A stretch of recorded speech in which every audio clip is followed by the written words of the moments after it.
దైవ మర్మములు జనవరి 23. సంపూర్ణ నిశ్చయత కలిగి యథార్థమైన హృదయంతో మనము దేవుని సన్నిధానమునకు చేరుదము. హెబ్రీ 10:22. మందసము యేసుక్రీస్తు ప్రభునకు గుర్తుగా ఉన్నది. ఆ మందసము చివరికి దాని స్థలమునకు వచ్చినప్పుడు మనము గొప్ప సంతోషంతో నింపబడదుము. యేసుక్రీస్తు ప్రభువునకు మీ హృదయములలోనూ మీ ఇంటిలోనూ మీ సంఘ క్రమములోనూ సరైన స్థానమును ఇవ్వవలెను. ఆ రీతిగా ఉన్నప్పుడే గొప్ప సంతోషము అక్కడ ఉండును.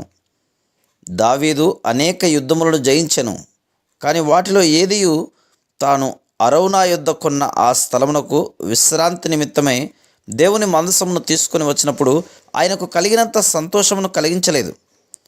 విశ్వాసుల హృదయములలో రాజులకు రాజుగాను, కుటుంబమునకు శిరస్సుగాను, సంఘములకు ప్రభువుగాను యేసుక్రీస్తు ప్రభు సింహాసనాసీనుడిగా చేయబోట మనం చూసినప్పుడు అదే మన ఆనందము బలమునగును.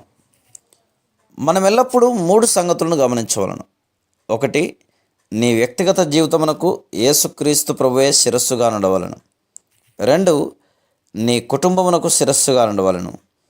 3, నీవు ఏ సమాజంలో సభ్యునిగా ఉన్నావో ఆ సమాజమునకు ఆయనే శిరస్సుగా ఉండవలను. ఇది ఎప్పుడు వాస్తవమగునో అప్పుడే నీవు దేవుని మందసమును దాని సరైన విశ్రాంతి స్థలమునకు తెచ్చిన వ్యక్తి వగుదువు. అదే మన ఆనందం. కానీ ఇది ఆ ఆనందమునకు ప్రారంభం మాత్రమే. యెహోవా యందలి ఆనందము నీకు నిజముగా బలమై ఉన్నదని చెప్పగలవా? దేవుని హృదయమును నీవు అంతకంతకు ఎక్కువగా గ్రహించగలుగుచున్నందున నీ ఆనందము అధికమగుచున్నదని నీవు చెప్పగలవా? Praise the lord.